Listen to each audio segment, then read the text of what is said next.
Oh, yeah? Yeah. Oh, you betcha, yeah. If it's made in Minnesota, who's making it and how? Yeah, you got that right. It's the Makers of Minnesota, focusing on the products and services uniquely made in Minnesota, and conversations with the makers, entrepreneurs, and innovators in Minnesota about how they conceived of their products and how they brought them to market. With Stephanie Hansen, it's the Makers of Minnesota. Hello, everybody. Welcome to the Makers of Minnesota. This is episode number 76. I am here, and thank you for listening. We are recording as many as we can to try to get fresh content out there. And thank you to those of you that have reached out to me with suggestions for potential guests. It's very appreciated. You can find our podcasts on Podcast One or any of the places that you find your podcasts. And we include updates and stories on Twitter, on Facebook, and also on Instagram at Makers of MN.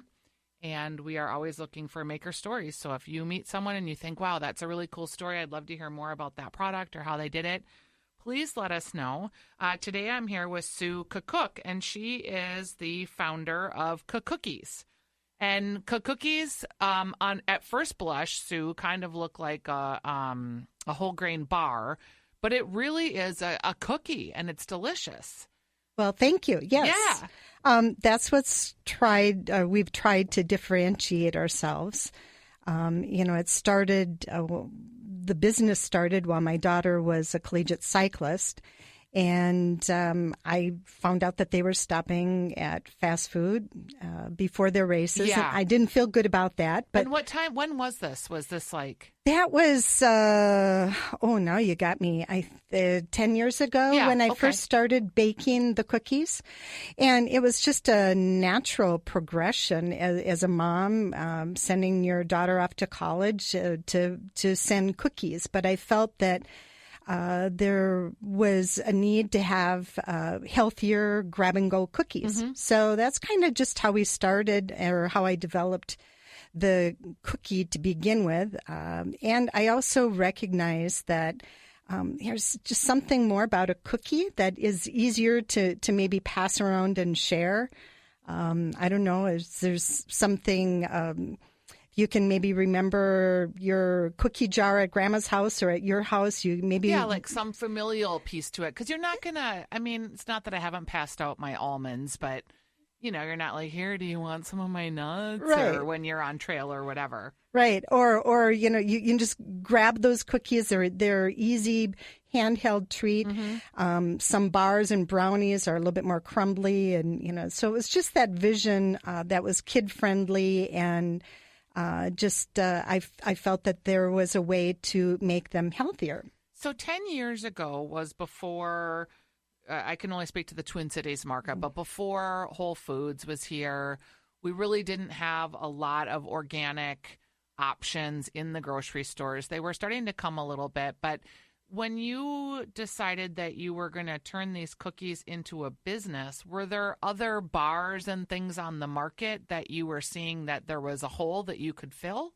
Well, yeah, there were a lot of bars on the market, but they were pretty overprocessed bars, crunchy bars, And I wanted something that tasted more homemade. And part of that is why we stuck with the cookie.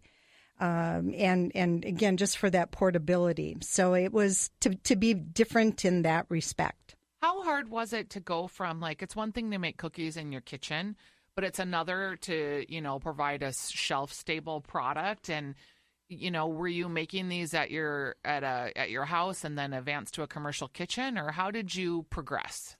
Well, when I first developed the recipe and I was just sending them to my daughter and her teammates, it became obvious every week they were asking, can you send more? Can you send more? Sure. So I knew that we had something that was popular.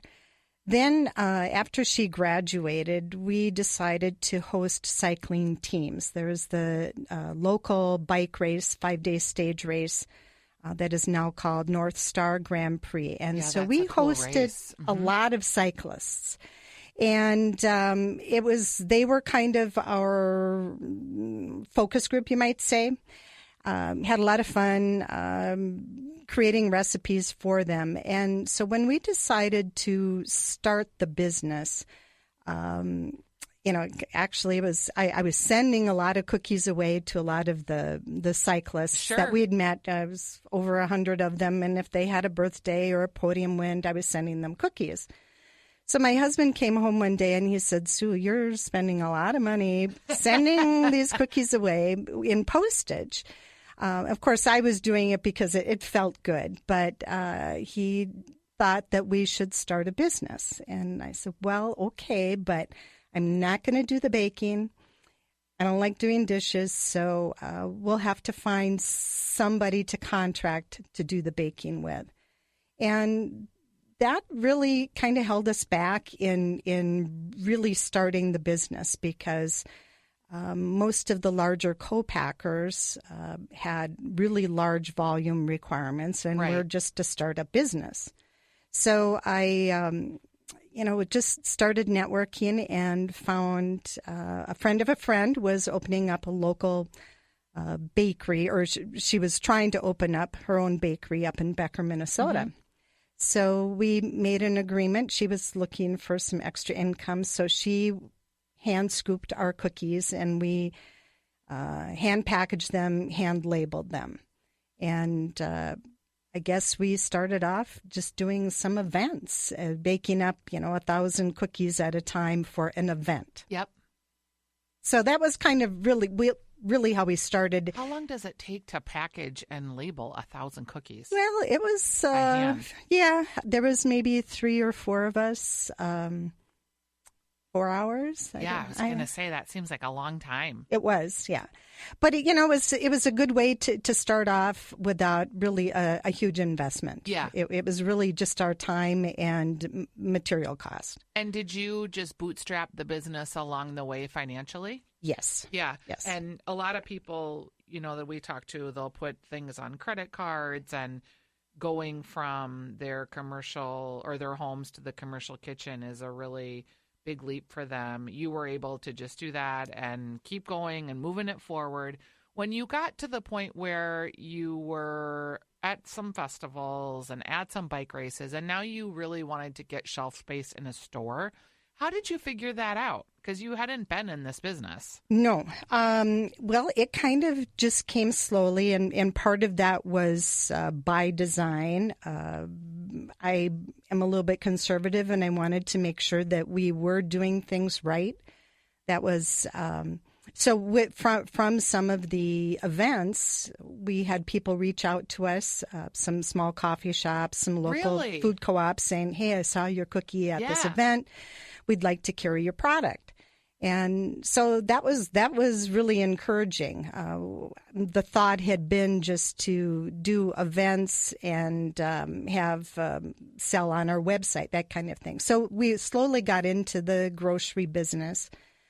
And then, as the business grew, it was too much to be hand scooping. And the vision had always been to have this grab and go packaging. Right.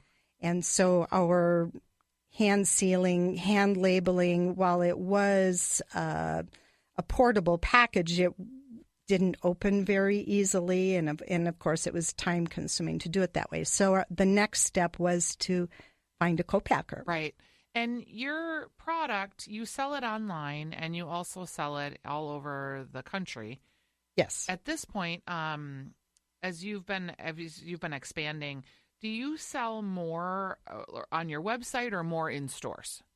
It's about equal right now. Yeah. And you must be good at, or having someone help you, because I think it's complicated, that whole SEO of food and how to get keywords and search terms, because how do people know to find you online?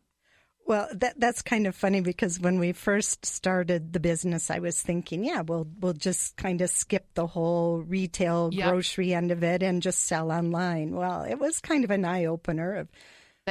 People, and they still think this, and I thought this too, and I guess I understand why we think it, but if we just put it online, that people will buy it, they'll come. Right. And so they have to be able to find you. Yes. And I wasn't real keen on doing Facebook and Instagram, social media at that time.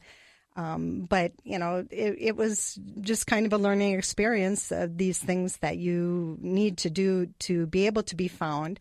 But that was also a good partnership of, having retail stores, to have e-commerce, and to do public events. They all kind of work together and support each other. Yeah. And do you do sampling at your stores? And we do a lot of everything. Yes. The stores that we're in will do demos. We still support a lot of local events, whether it's a biking event or a health event, a fun run, all those things. Yeah, and has that continued to be important for you as the brand has grown? A lot of people would see like, a bike race or, a run, and it's just giving away free product. Do you turn those people into purchasers? Because again, the product is really tasty. Mm-hmm. Some of that is really hard to track, but I think we all kind of understand that the more exposure we get, the better it is for any building of a brand.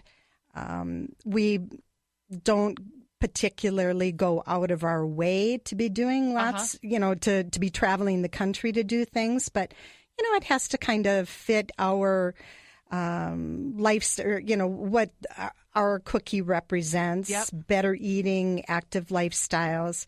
And, if there's something that's more close to my heart, cancer or things like that, then those are the programs and events that we will more likely support. Are there brands locally that you just really admire, or products that you're like, wow, they just really knocked it out of the park right away? Well, we do have a small, or actually it's not a small, it's the growing community here in the Twin Cities of local food producers. Mm-hmm. And it's a great networking event. I can't say that there's any one brand that I like better than the other, because they're all my friends. Sure. And how did you meet, or do you just walk up to someone when you're at an event and introduce yourself, and then is it you that reaches out? Because I think, to be honest, that's hard for people. Some people keep their cards very close to the vest, and it's hard to know how much information to share and what's sharing too much. Yeah. Well, this is something that is interesting. I think I do reach out maybe a little bit more. When we first started the business, and when I was searching for co-packer or where to buy certain ingredients, because some of our ingredients are specialty ingredients, chia seeds and coconut oil and ground cashews. Those aren't just things that I can buy in large volume. Right. So I looked to some of the other local food producers and kind of looked at their ingredient list, and I called them up and I said, hey, you've got similar ingredients. Can you maybe share who you're purchasing from? Or, do you have any contacts that you can share with me? So it way back, I started doing that, and we received a lot of help from a lot of people. Do people call you now, like people that are up and coming, and say, Sue, your Kakookies are successful. How do I do what you're doing? Yeah, they do. And again, part of this is, I think, just our local community, that we're not afraid to ask other people. Some people might be, but I've always been really open for anybody that wants to give me a call or email me, or, we're sharing some space or combining some orders for ingredients. Do you still office out of your home? We do, yes. Mm-hmm. Yes. And I'm assuming at this point that your husband is involved in the business. He is, yes. He's quit his job as an engineer for the Toro Company 2 years ago, so he's working for me full-time now. Wow. And that's a big step in terms of, you have a daughter, and did you have another child too, did you say? Yes, we have 2 children. Okay. But your kids are gone. You guys are at home working on this business together. Do you ever fight or disagree, or how is that? Because being in a marriage sometimes as a business owner can be challenging. Yeah. Well, we've been married over 35 years, and so we know each other pretty well. Yeah. And so I think we really have a good balance of knowing what our strengths and weaknesses are and really respect each other for that. So would you say that you have really clear like definitions of like, this is my area, this is your area? And is there, is the workload distributed that way? Yes, for the most part. I do most of the recipe development and the sales and the marketing, and my husband does more of the logistics of, getting shipments off and figuring out pallet sizes and designing the boxes. Did you cook as a kid? How did you just, I always think it's funny that people to go from just making something at home to making it in a commercial way. Yeah, I always enjoyed being in the kitchen. I'm the youngest in the family, so for me that was part of just kind of being with mom and dad. Yeah. Uh-huh. And my grandmothers both were very creative and or more old-fashioned with canning pickles, and so when we would get together as a family, we would spend days making pickles or tomatoes, things like that. Oh, really? Yeah. Do you still do that? I do. Well, I should say I've done a lot of it this past year or two. As the business has taken over, I've done very little of it. But it has been an important part of my life, as well as just being creative. I've never really been the type to follow recipes, which is frustrating for some people. But that's something that I really enjoy. When they say, "Mom, how do you make your meatloaf?" and you go, I don't really have a special meatloaf recipe. Exactly. Yeah, it doesn't quite turn out the same every time. And I remember way back in, we called it junior high school and had home ec class. Oh, yes. We had to make, baking powder biscuits, something like that. Well, I didn't want to follow the recipe, and of course they flopped. But it frustrated my mom a little bit that why didn't I follow the recipe? And it's like, well, because I kind of just, didn't feel like it. When you, as a kid, were you, I don't want to say not a rule follower, because that makes it sound like you were some kind of a delinquent, but did you color outside of the lines more often than not? Yes. And do you think that is something that is a trait that's common amongst entrepreneurs? Well, it must be, because I think you need to have that, and to always be, to be thinking something that's going to be different and marketable, and I think you have to. I think I was a terrible entrepreneur because I'm pretty risk averse, actually. And my husband was much more of the person that was willing to risk and color outside of the lines. And, I was always like, oh, we must do it this way. This is the way you do it. He was like, why do we have to do it that way? We can do it however we want. In your relationship, are you the person that is sort of saying, oh, let's try this or that, and then the other person is the yin to your yang, in your case, your spouse? Well, first of all, I probably wouldn't say that I'm really a risk taker. It is just I'm always coming up with different ideas, whether it is a new recipe combination or maybe it's some flavors that I've had for even a breakfast or something like that I think, oh wow, this I really like that flavor combination, or I'll maybe learn something more about nutrition and think, okay, let's try to put this into a cookie. So I'm not a real risk taker. I suppose my husband would be more of the risk taker. Interesting. Have you heard of this grain, kernza? Yeah, the wheat it's variety. A perennial grain. Yeah, okay. And we saw it.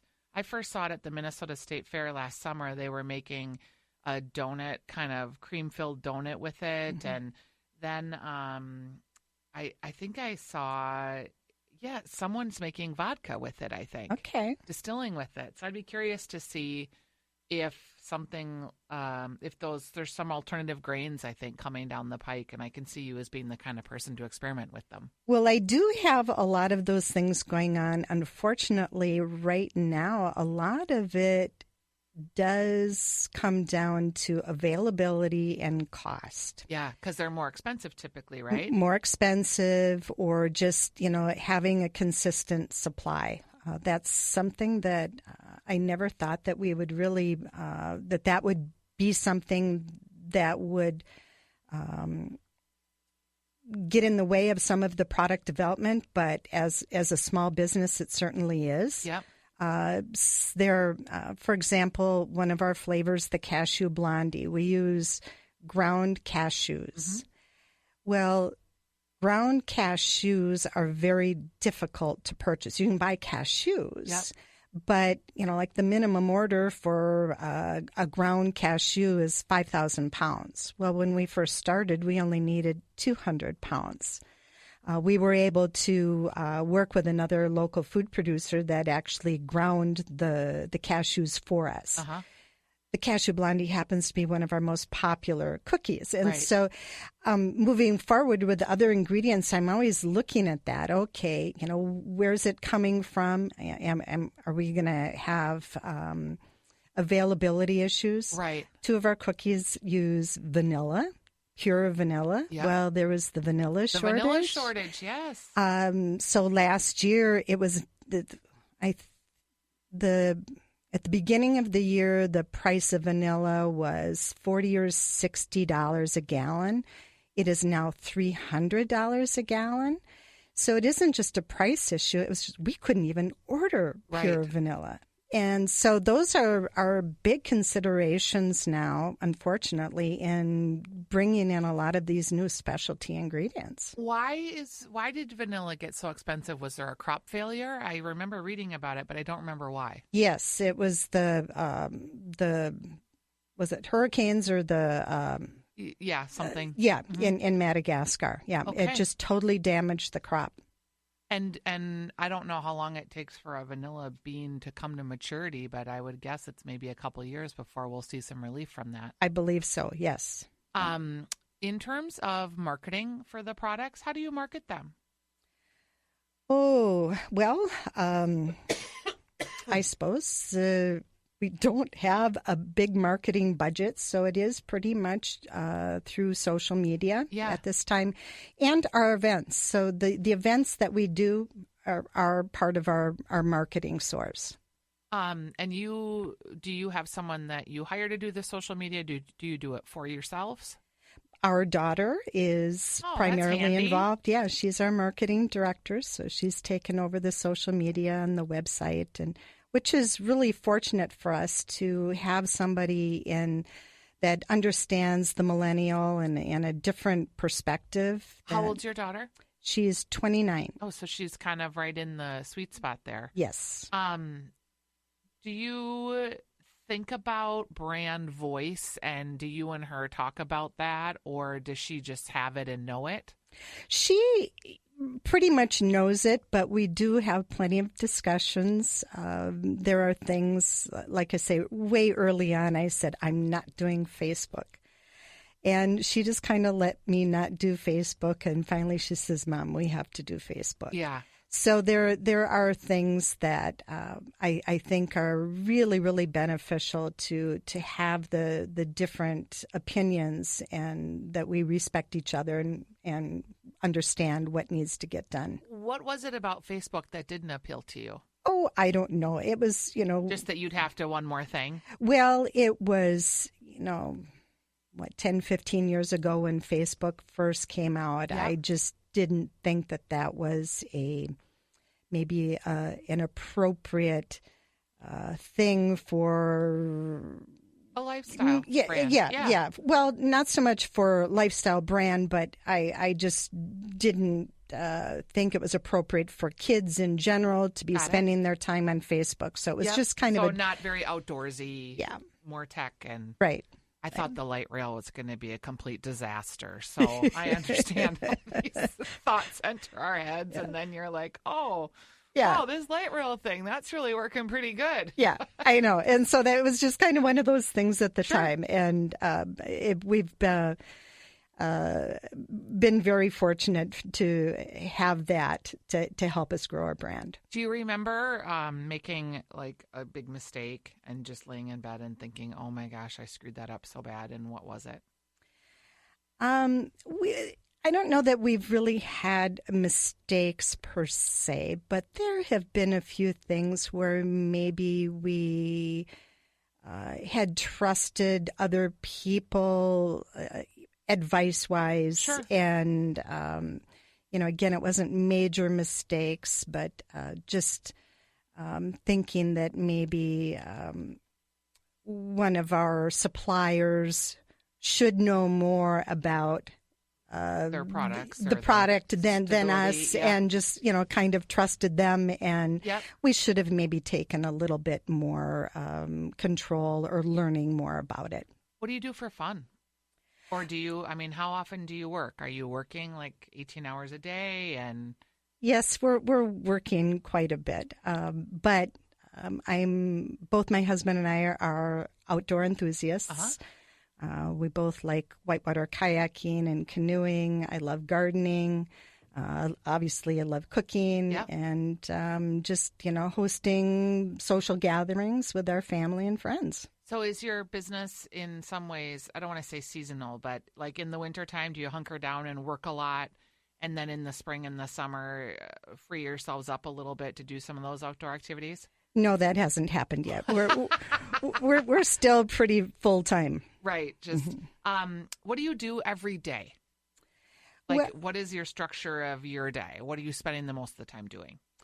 Well, it really it's all the facets of the business, of course, as we're growing, and so I have emails. We're trying to do recipe development and sourcing ingredients, nutrition panels. Following up with our current accounts and generating new sales. Do you cold call? I do, probably not as much as I used to. Sure. And part of that is just because now we have enough of the leads and follow-ups that are consuming our time. Have you ever thought about how many times you need to talk to someone before they put you in their coffee shop or their store?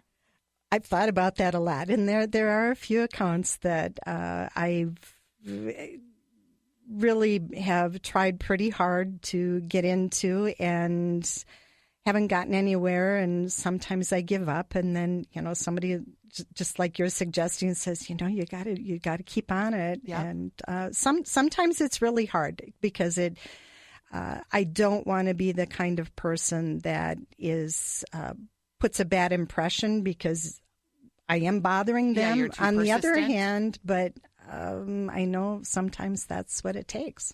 So when you're feeling like, oh, I know I have to call, and I'm just going to throw a fake name out here, like I know I have to call, Bob's Produce one more time. Oh, there is a Bob's Produce. We'll say Bill's Produce. I have to call Bill's Produce, and I've called 15 times and I've left emails. And one of the things I'm noticing about selling is that communicating with people is changing a lot, because it used to be that you called them. Then it was that you emailed and called.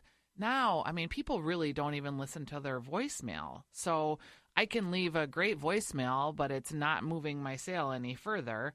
And they're using other avenues too, like Instagram and Twitter to message and instant messaging. And are you using all of those avenues, or do you try to stick to kind of the traditional tried and true phone and emails? I'm probably more the tried and true. We'll do, maybe I'll send an email, and then obviously we know a lot of those emails don't get reached. Yep. You're trying to put that right subject line on there to get the attention, and then maybe I'll make the phone call to say, well, I just left you an email, so make sure you check your spam box or your junk mail, and sometimes that works. Yeah, it seems like it can go on and on and on. How much, like, if you get someone to try your product, this, Bill's produce. We'll just go back to that example, and you can get that cookie in front of Bill. Once they try it, are they likely to carry it, or is it just coming down to shelf space and whatever SKUs they need to deal with that week or month? Well, grocery is maybe a little bit different than some of the other channels. So in grocery, it's very rare that we have somebody that does not like our product. Right. So with grocery, they might really like it, but you're right. They might not have available shelf space at the time. So then we kind of have to wait until they've maybe sold out of a competitor product that isn't selling very well. So sometimes it is just a waiting game. But some of the other channels, food service or the specialty stores, if they like it, they pretty much bring it in right away. And so is sampling a big piece of getting a new customer for you? It is. So if I can get them to taste the product either with an appointment and I bring in the samples, or if I send them samples, or we do a trade show, those are really, really good ways of getting them. What's interesting about your product too, and I ate some, so I feel like I can share this with you. When I looked at the product and look at it through the window, because there's like a clear window that you can see through it, I was like, oh, yeah, a cookie, a bar. But when you eat it, it is a much more pleasant eating experience than it looks visually like it's going to be, because it looks like it's going to be kind of grainy and sort of dry and dusty, and it's not at all. Yeah. And that's part of, again, why we do a lot of events, because the people will taste the cookie. And I would love to get some like hidden cameras sometime. Because I'm not the only one that thinks that. Right. Yeah. They'll go, oh, wow, I didn't expect it to taste like this. Yeah. Or they'll see the name and they'll go, Kakookies. Oh, Kakookies. And they almost make their own little jingle. Yeah. So. Kakookies. All right, Sue. Well, I wish you really a lot of success. And your husband, what's your husband's name so we can... Jay, J-A-Y. We'll call out Jay, thank him for his contributions in the business. And it was really fun to chat with you today. I will tell the listener, I didn't tell you this at the beginning, but I'll tell you now, that we have recorded, this is our second time sitting together. The first time we recorded the podcast, we had some technical difficulties and none of it recorded. So that's always a really special, embarrassing time when that happens. It's happened to me twice. So I thank Sue for coming back in, because I thought that getting your story out is really important, because you're so calm. You're calm. I can tell you're persistent in a very pleasant way. Your product is delicious. And I just wanted to talk with you because I think the persistence that it takes to get a grainy cookie that you're going to put into the marketplace and it's going to be healthy is just a really interesting story. And it's something that's a little bit different than some of the other stories that we've had. So thank you for being on today. Well, thank you for having me.